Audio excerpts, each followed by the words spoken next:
Why is it that human beings constantly demand like spectacular fireworks to actually believe in something, but God seems perfectly content to just hide eternity inside a mustard seed? Right, yeah. We want the parted seas and the booming voices. Exactly. We want the viral cultural moments that shake the earth. But if you look closely at how the universe actually operates, the most profound changes, the ones that permanently alter reality, they almost always begin as things so small you could literally lose them in your pocket. It's the ultimate paradox, really. Yeah. I mean, we are totally conditioned to wait for the spectacular before we give something our attention or our faith. We equate size and volume with importance. Right. If it's loud, it must matter. Exactly.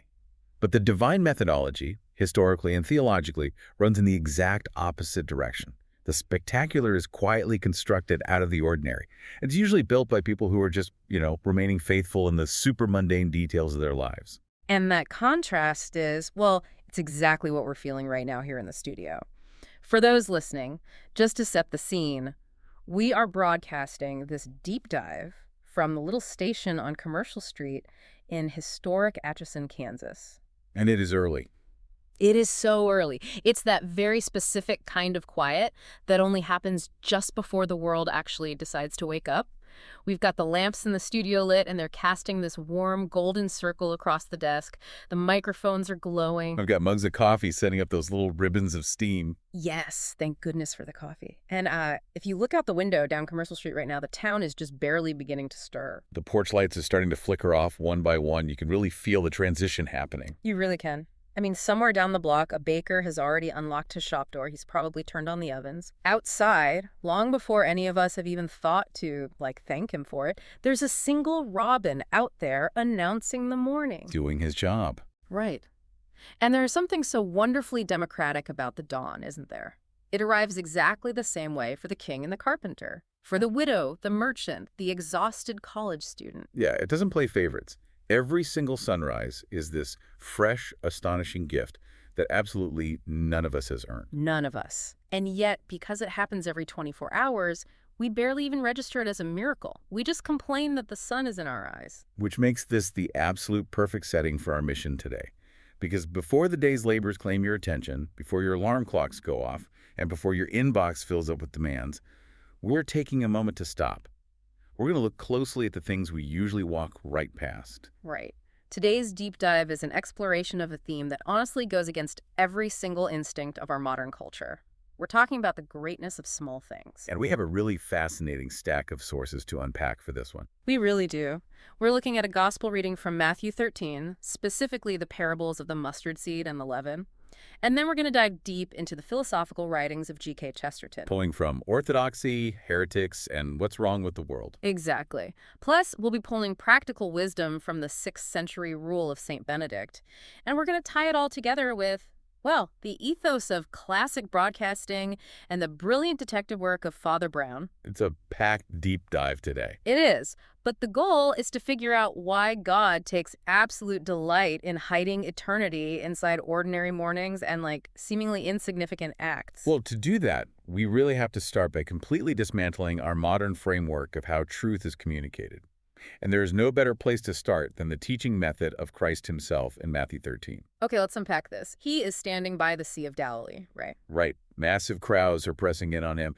And instead of giving them a systematic theological lecture with bullet points, he tells them a parable. I want to pause right there for a second, because I think parable is one of those words we hear so often in Sunday school that it has totally lost its weight. Oh, completely. We tend to think of it as just a cute, sanitized story with a neat little moral tacked onto the end, like a children's book. But that is not what a parable actually is, historically speaking, not at all.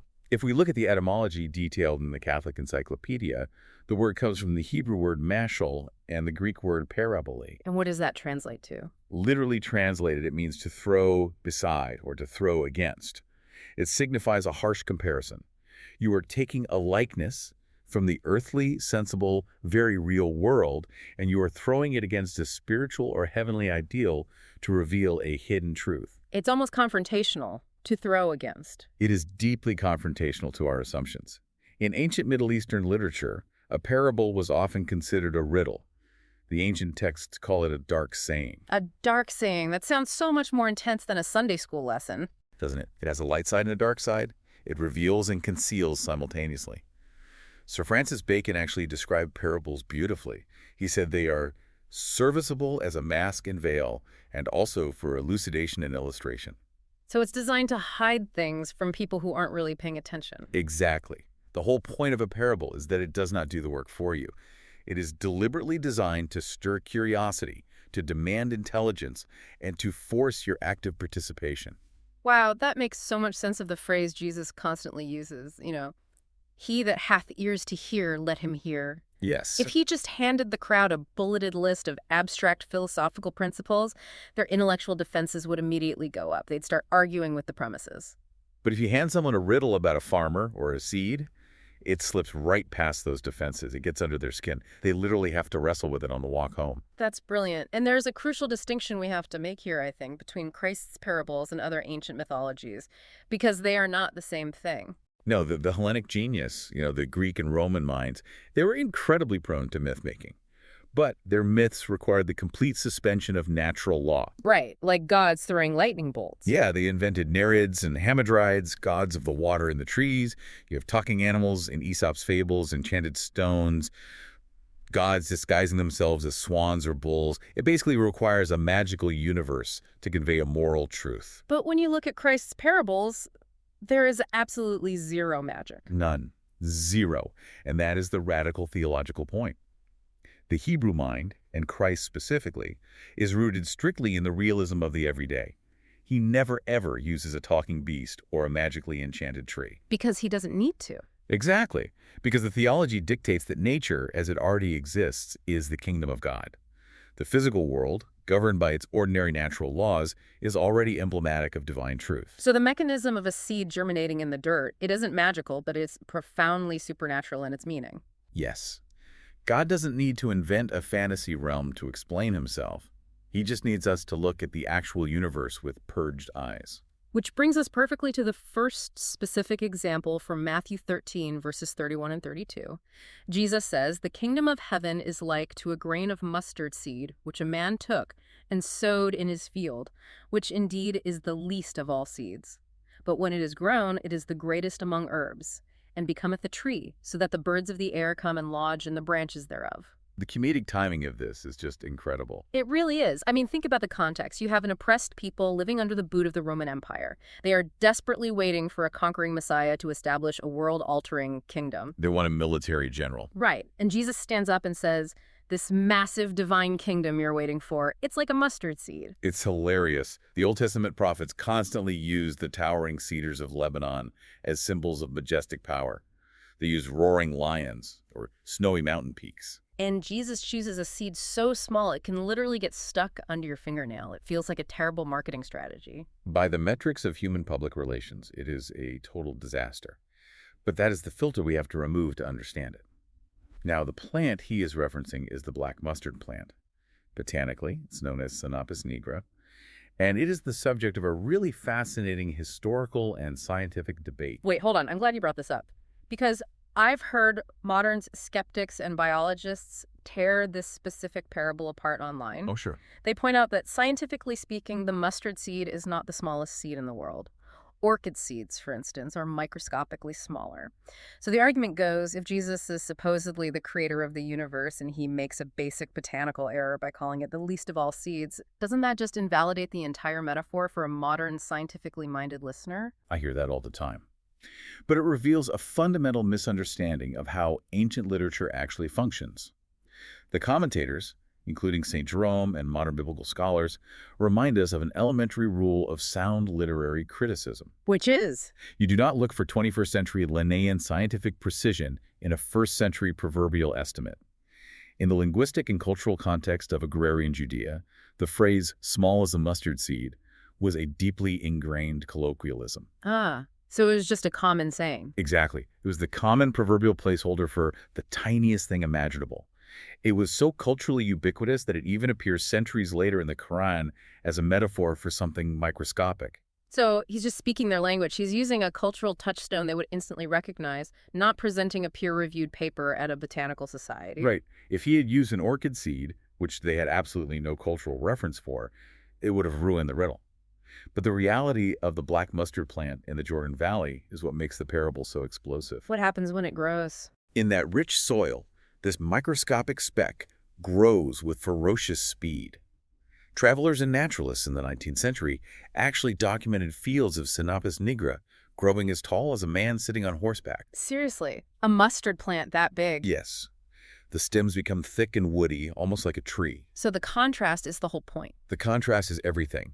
It is the shocking disparity between the most humble, overlooked, almost invisible beginning and the extraordinary, massive outward development. Like the church itself. Precisely. It starts with a dozen uneducated fishermen in a total backwater province of the Roman Empire.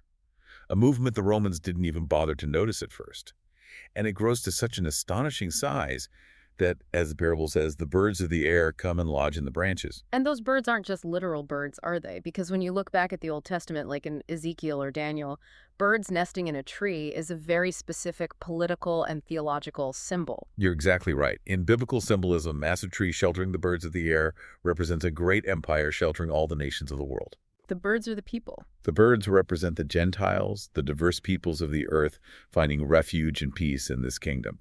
So Christ is saying that this tiny, laughable, totally insignificant movement will eventually become the spiritual shelter for the entire globe. It is a complete subversion of how humanity measures success and power. Totally upside down. But he doesn't stop there.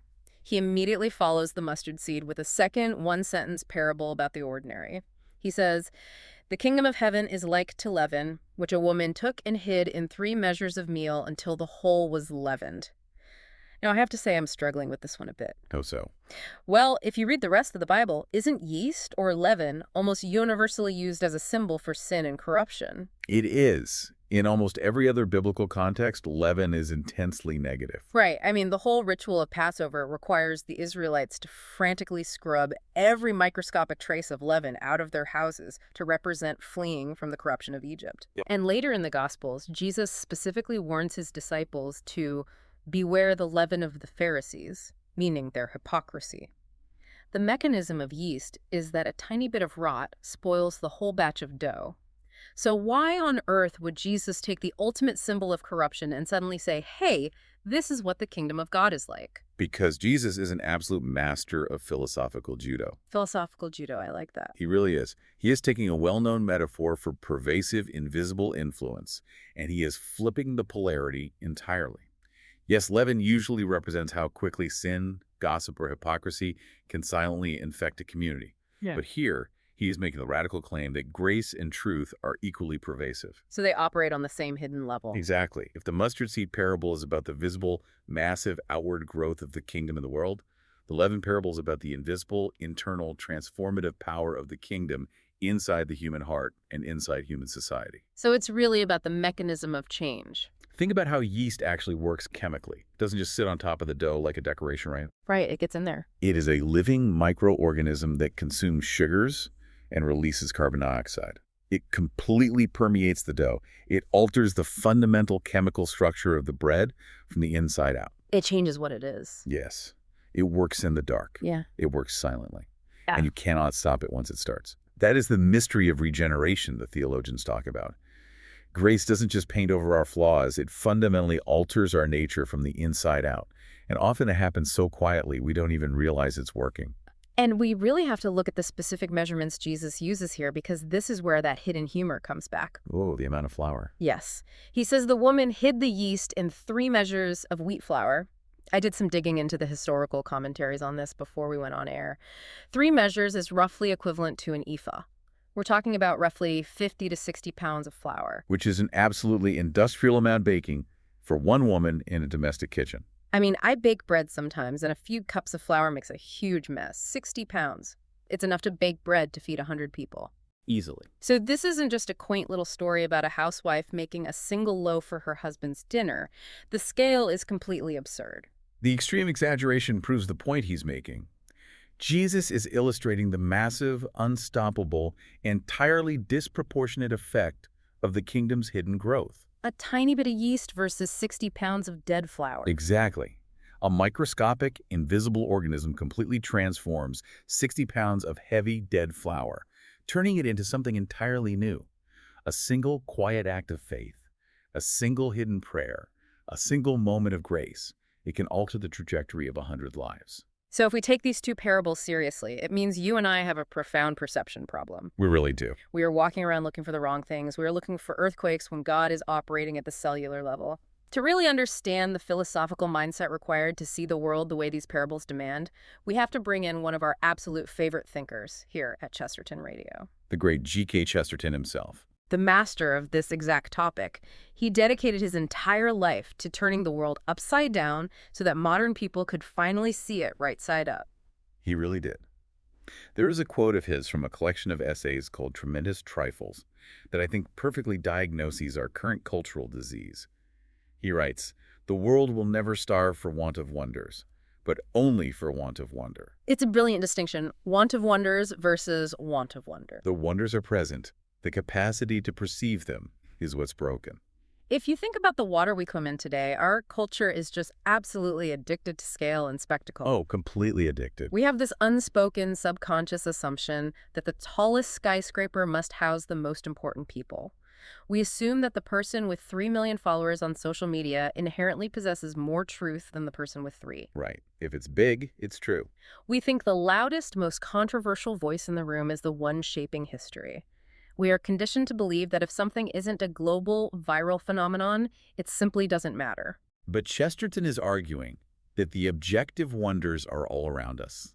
They're in the architecture of a dandelion, in the baker opening his shop down the street this morning, in the sheer statistical improbability of the sunrise. We've just become blind to them because they're ordinary. And this wasn't just like a poetic observation for Chesterton, was it? It was the bedrock of his entire philosophical defense of humanity. No, it was his main weapon. We have to remember the era he was writing in. The late 19th and early 20th centuries were a time of massive, terrifying intellectual upheaval. Who was he up against? Chesterton was debating the titans of his day, people like George Bernard Shaw, H.G. Wells, and he was constantly sparring with the ghost of Friedrich Nietzsche. And what were those guys pushing for? What was the intellectual fashion of the day? Spectacle and scale, just in a philosophical sense. They were pushing for grand, sweeping, often cold and biological solutions to the human condition. Well, they were advocating for eugenics to create a biologically superior race, for one. They were obsessed with Nietzsche's concept of the Übermensch, the Superman, who would transcend ordinary morality and impose his will on the world. They wanted to replace humanity with something better? Yes. They were proposing radical utopian sociological systems, atheism, nihilism. They looked at the ordinary struggling human being and said, this is insufficient. We need a grand systemic revolution. So how did Chesterton fight back against that kind of intellectual firepower? Because he didn't do it by inventing his own complex academic jargon. No, he did something much more dangerous to their worldview. He challenged them by fiercely, unapologetically defending the most ordinary, mundane things imaginable. Like what? If you read his books, Heretics and Orthodoxy, his primary weapon is the defense of domesticity, the traditional family, and Orthodox Christianity. In his brilliant book, What's Wrong with the World, he argues that all these modern sociological experts fail because they treat human beings like biological widgets in a giant machine. It's just numbers on a spreadsheet. Exactly. They focus on systemic tweaks and macroeconomics while completely ignoring the foundational, ordinary human ideals that make life actually worth living.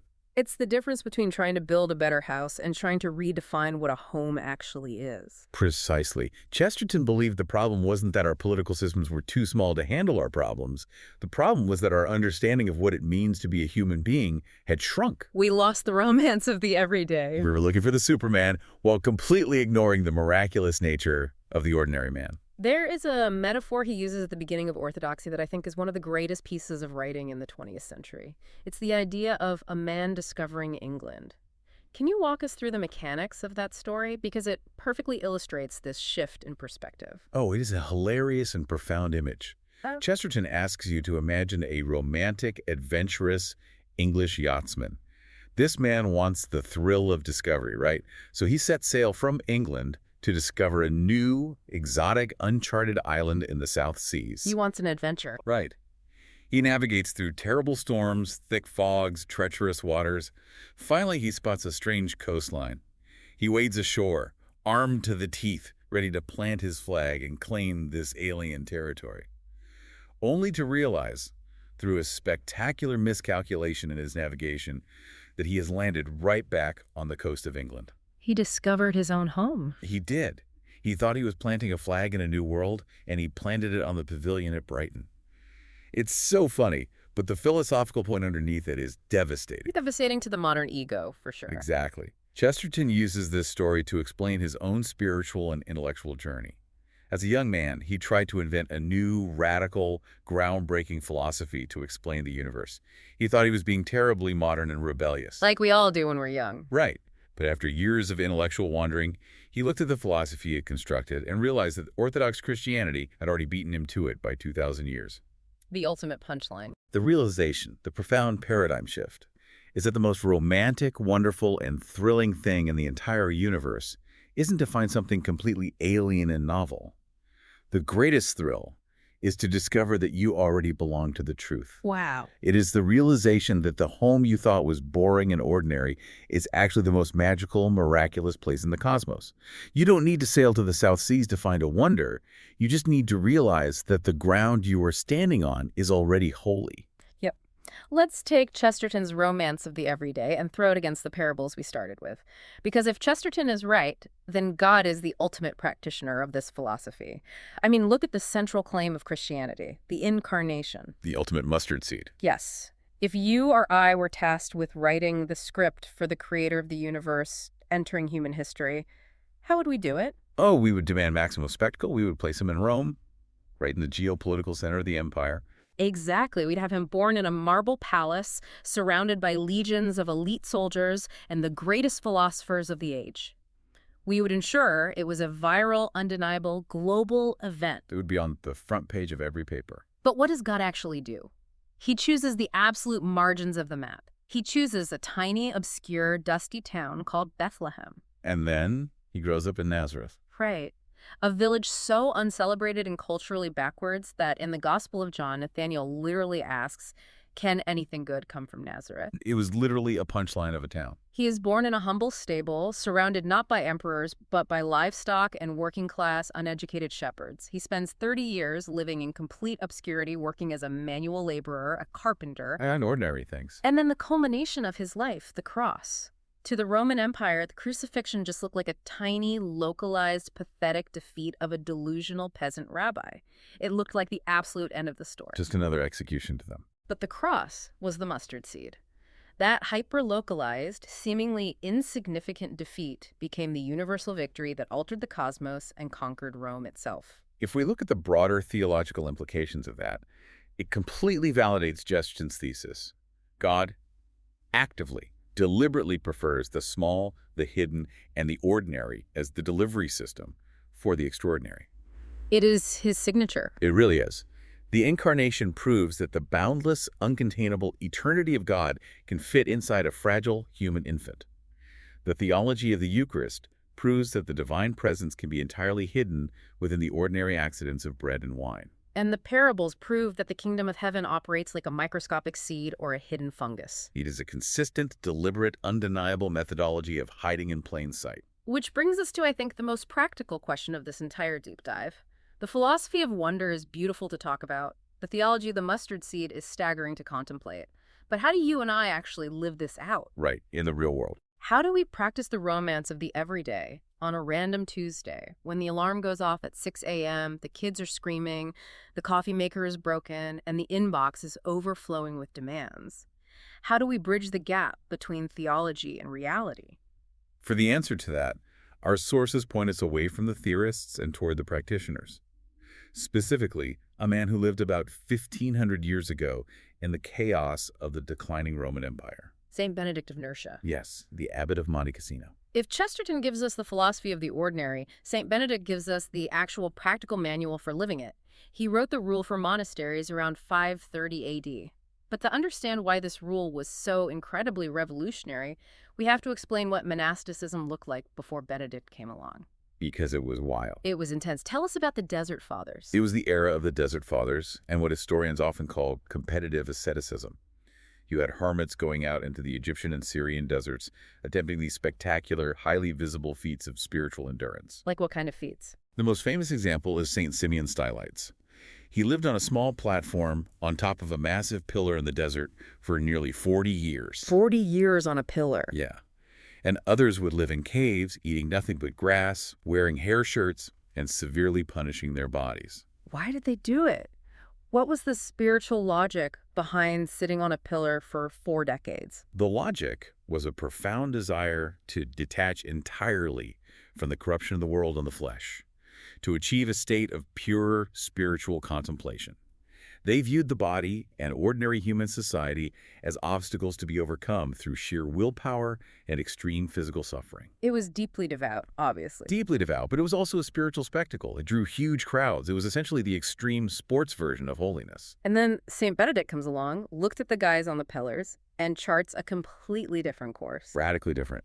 Yeah. Benedict recognizes that extreme individualism is incredibly dangerous, even in pursuit of holiness. So he writes a rule not for solitary spiritual athletes, but for a community living together under an abbot. He grounds it in the ordinary. He shifts the entire focus of the spiritual life away from spectacular individual feats and grounds it in stability, order, ordinary human relationships, and obedience.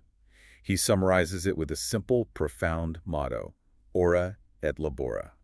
Pray and work. Pray and work. It sounds almost too simple. It lacks the drama of the pillar. It totally lacks the drama, but it is infinitely more difficult to sustain over a lifetime. Benedictine spirituality makes a staggering claim. It says you do not find God by running away from your ordinary life to sit on a pillar in the desert. You find God precisely in the ordinary life. Exactly. You find him in the friction of living in community. You find him in the annoying brother monk whose chewing habits drive you crazy at dinner every night. Which is much harder than living alone. Way harder. You find him in the repetitive chopping of wood, the weeding of the garden, the copying of manuscripts in the scriptorium, and the welcoming of the weary traveler at the gate. St. Benedict actually says in the rule that the tools of the monastery, like the hose, the brooms, the cooking pots, they should be treated with the same reverence as the sacred vessels on the altar. Which completely collapses the wall between the sacred and the secular. Right. Chopping wood becomes an act of worship if it is done with love and obedience. The ordinary routine becomes the exact mechanism for sanctity. So let's pull this 1,500-year-old monastic rule directly into your life right now. As the reflection from today's morning prayer pointed out so beautifully, most of us listening to this broadcast are never going to make global headlines today. We are not going to part the Red Sea. We are not going to negotiate world peace. What are we going to do? We're going to answer passive-aggressive emails.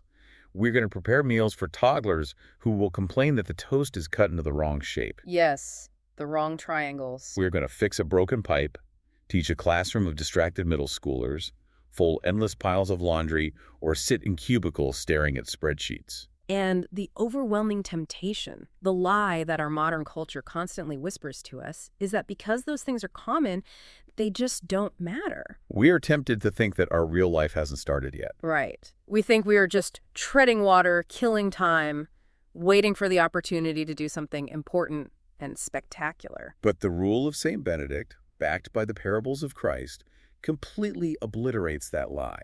Christianity does not measure importance by the volume of applause. There is a massive, eternal theological weight to the unnoticed acts of a Tuesday afternoon. Like what? Give us some examples. Think about the mother who stops what she is doing to patiently listen to her child ramble about a strange rock they found in the driveway. Or the neighbor who actually pauses, stops walking, turns around and makes eye contact to speak to the elderly person next door who hasn't had a conversation in 3 days. Or the employee who notices a mistake in a report and decides to fix it meticulously, even though the supervisor is on vacation and literally no one would ever know. Yes. Those specific actions are the mustard seeds. Those people are the leaven hidden in the dough of society. They're planting seeds whose harvest they may never live to see. They might die thinking they accomplished nothing of historical significance. But the harvest is guaranteed by the natural law of the kingdom. And even the act of praying, like the morning prayer broadcast we do here at the station, can feel so agonizingly small. It's just 15 quiet minutes before the chaos of the commute begins. It feels completely insignificant compared to the 8 hours of grueling labor and anxiety that follow it. But as the reflection noted, those 15 quiet minutes are not competing with the rest of the day. They are the foundation of it.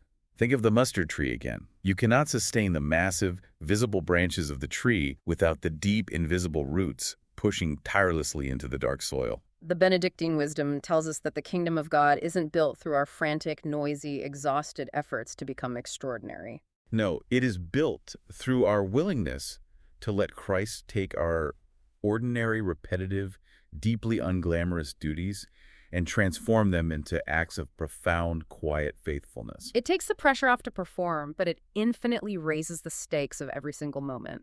The way you wash the dishes actually matters to the cosmos. It really does. And this idea of noticing the profound importance of the ordinary brings us to a perfect transition in our deep dive today.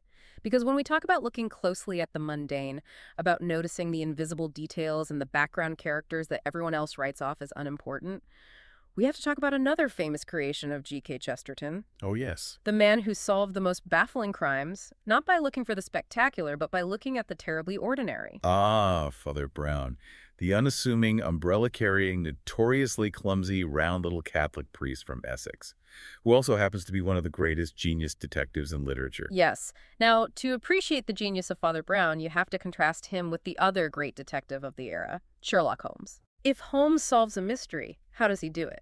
He does it with a magnifying glass, analyzing the specific chemical composition of cigar ash, or identifying the exact tread pattern of a bicycle tire. It is purely material, empirical, flashy forensic science. But how does Father Brown solve a murder? What's fascinating here is the epistemological difference between Holmes and Brown. Father Brown doesn't rely on spectacular leaps of material deduction. In fact, he often mocks them. So what's his method? He solves mysteries through a deep, profound, and profoundly humble understanding of the mechanics of the human heart. And the how of it is crucial. He knows the human heart because he's a priest who sits in the dark box of the confessional every single day. He hears the reality of human nature totally unvarnished. Exactly. People think of priests as naive and sheltered, but Chesterton points out that a man who hears men confessing their actual sins every day knows more about the depravity and reality of human nature than any police detective. Father Brown doesn't look for cinematic masterminds or comic book villains. No, he looks for ordinary human frailty, greed, pride, and fear. But more than that, his methodology is based on noticing the people that the rest of the arrogant world overlooks. There's no better example of this than the famous Father Brown story, The Invisible Man. Can you break down the mechanics of that mystery? Because it perfectly illustrates what we're talking about. It is a brilliant illustration of everything we've been saying. In this story, a murder is committed in an apartment building. The building is heavily watched. There are porters, policemen, and upper-class witnesses guarding the entrance. So no one could get in? Right. After the murder, all of these reliable witnesses swear under oath that absolutely no one entered the building and no one came out. It seems like a supernatural, locked room impossibility. An invisible man must have committed the crime. But Father Brown realizes the murderer did walk right past them in broad daylight. He did. The murderer was dressed as a postman, carrying a mailbag. A postman. And because postmen are so ordinary, so routine, so utterly mundane, they are practically invisible to the upper-class witnesses. The witnesses physically saw the man.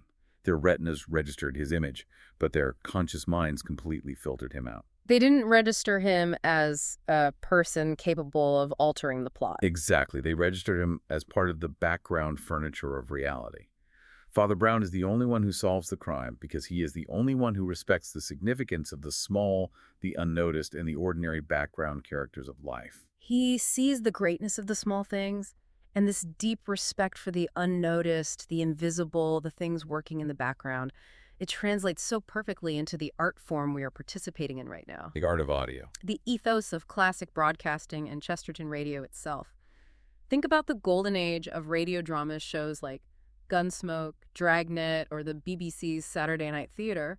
They didn't have the luxury of visual crutches. No CGI. Right, you couldn't rely on a massive explosion or a sweeping camera angle or a multi-million-dollar green screen to dazzle the audience. You had a microphone, a script, and the audience's imagination. Yeah. You had to rely entirely on craftsmanship. Craftsmanship's a perfect word for it. You had writers who actually had to respect the weight, the cadence, and the exact meaning of language. You had voice actors who respected the intelligence of the audience, knowing they had to convey every ounce of emotion through tone alone. And the Foley artists. Yes. Yeah. You had these brilliant Foley artists and sound engineers who understood that audio is the true ultimate theater of the mind. They knew that the sound of a single, slow, meticulously recorded creaking door, if timed perfectly, could build an entire, terrifying haunted castle inside the physical brain of the listener. It is the mustard seed of media. It really is. One tiny physical sound wave enters the ear, and it germinates into a massive, vivid, emotional, mental landscape. It's a medium that absolutely requires active participation, much like a parable. A movie washes over you passively. A radio drama forces you to build the sets in your own head. And there is a stunning historical parallel to this kind of unseen craftsmanship in our source material. Was that? Think about the medieval craftsmen and stonemasons who built the great Gothic cathedrals of Europe, like Hanovre, Notre Dame, Salisbury. The men carving the stone. Yes. If you examine the architecture of these massive cathedrals, you will find something astonishing. High up inside the dark, inaccessible reaches of the roofs, behind pillars, and in the darkest naves, there are beautifully, intricately carved figures, gargoyles, and floral patterns. Where nobody can see them. These craftsmen would spend weeks, maybe months, meticulously carving this stone. And here's the profound mechanism behind it. They knew for an absolute fact that in the era before electric floodlights, scaffolding, or modern drones, no human being would ever see their work. It would just be in the dark.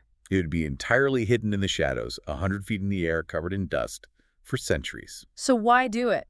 From a purely pragmatic, modern economic standpoint, why put in hundreds of hours of agonizing labor if you aren't going to get the applause, the recognition, or the bonus check? Why not just leave the stone blank where no one can see it? Because their theology dictated their actions. They believed that excellence was offered first and foremost to God. Wow. The angels would see it. God would see it. The carving itself was an act of prayer, act of labor shaping the soul of the carver. That was enough. It was an act of worship, not an act of public relations or resume building. That cuts right to the bone of how we live today. Because that historical reality is exactly what we were talking about earlier with the modern worker and St. Benedict. The employee who does honest, meticulous work on a spreadsheet when no supervisor is looking. The mother folding the 5th load of laundry at midnight in a quiet house.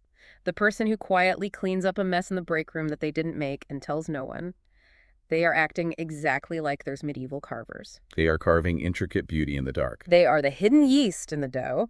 They're doing the unseen, uncelebrated work that quite literally holds the entire structural integrity of civilization together. If we pull all of these threads together, the parables of Christ emphasizing the hidden seed, the philosophy of Chesterton defending the wonder of the ordinary man, the stability of St. Benedict finding God in daily chores, the psychological intuition of Father Brown noticing the invisible people, and the hidden craftsmanship of the cathedral builders.